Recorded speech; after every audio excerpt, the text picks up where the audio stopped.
जकड़ कर मत रखो पुराने विचारों को। सदी बदल रही है, समय बदल रहा है, पर मानसिकताओं की रफ्तार अभी भी रेंग रही है। यदि अपने आप को किसी पिंजरे में बंद कर लो और सोचो कि बाहर के विस्फोट से हम बच जाएंगे, तो क्या संभव है? नहीं ना। इसलिए खुला उड़ने दो अपने आप को और अपने अपनों को। बंधनों से मुक्त कर दो और उनकी बुद्धि को विकसित होने दो। बेटे बेटियों दोनों को सही शिक्षा दो, अच्छे बुरे दोनों में खुलकर भेद समझाओ। ऐसा मत करो कि बहन बेटियों के बॉडीगार्ड बने रहो समाज के लिए, और बेटियों को यह बताओ ही मत कि बुराई के खिलाफ खुद आवाज कैसे उठानी है, खुद कैसे निपटना है, क्योंकि शोषणकर्ता घर के बाहर ही नहीं, घर के अंदर भी मौजूद हैं। उनसे बच्चे तभी निपट सकते हैं जब मानसिक तौर पर मजबूत होंगे। ऐसे तो बहुत सी बातें सुनने को मिलती हैं, लेकिन एक ऐसा वाकया सामने आया जिसने सोचने पर मजबूर कर दिया कि जरूरत हमें क्या करने की है और हम क्या करते हैं। एक आदमी जो अपनी वाइफ को आस पड़ोस में बैठने भी नहीं देता था कि लोग ठीक ठाक नहीं हैं। अपने बच्चों को स्कूल लाना ले जाना सारे कार्य खुद ही अपनी निगरानी में करता था। घर से बाहर जाने की, खेलने की परमिशन नहीं दी जाती थी। बच्चों को हर समय अपनी वाइफ और बेटियों पर निगरानी रखता था, जिसे उसकी भाषा में कहा जाए तो उनकी सुरक्षा करता था,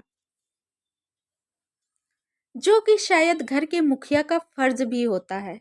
मगर रिश्तेदारी में बेफिक्र होकर अपने बच्चों को छोड़ देता था, जहां पर कि उसकी बहन का बेटा भी रहता था, जो कि 30 वर्ष के लगभग था, और बेटियां भी उसकी 8 वर्ष, 10 वर्ष, 12 वर्ष की थी। बहन का वह बेटा, यानी कि लड़कियों की बुआ का लड़का, 8 वर्ष की लड़की को रोज रात को अपने पास सुला लेता था। लड़की भी भाई भाई करती रहती थी, क्योंकि वह तो समाज की बुराइयों से अनजान थी।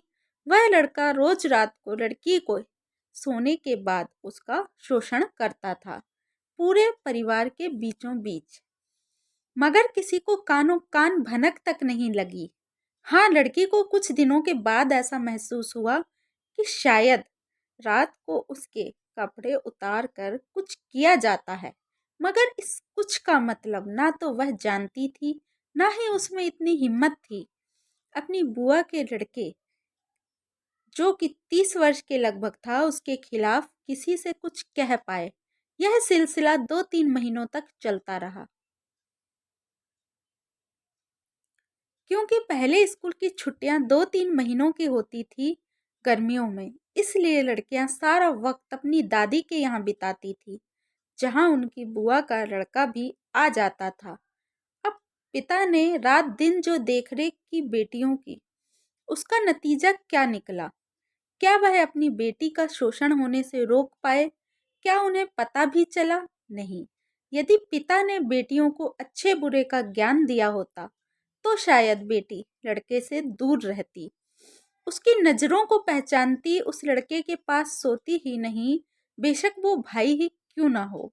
वह खुद जागरूक रहती, अपनी सेफ्टी खुद करना जानती, लोगों की नजरों को, उनके टच को पहचानना सीखती। और यदि फिर भी बाय चांस कोई हादसा हो ही जाता, तो समाज के आगे उसे लाने से डरती नहीं, घबराती नहीं। ऐसे ही अनगिनत लोग जो परिवार की आड़ में छुपकर नारी का शोषण करते हैं, उन्हें कभी समाज पहचान ही नहीं पाता।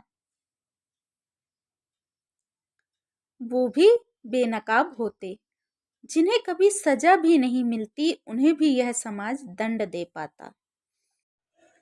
प्लीज़ वीडियो को लाइक करना ना भूलें, साथ ही साथ बेल आइकन को भी दबा दें, जिससे आपको ऐसी ही नई नई वीडियोस देखने को मिलती रहें। चैनल को सब्सक्राइब करना ना भूलें और कमेंट करके ज़रूर बताएं कि वीडियो आपको कैसी लगी। धन्यवाद।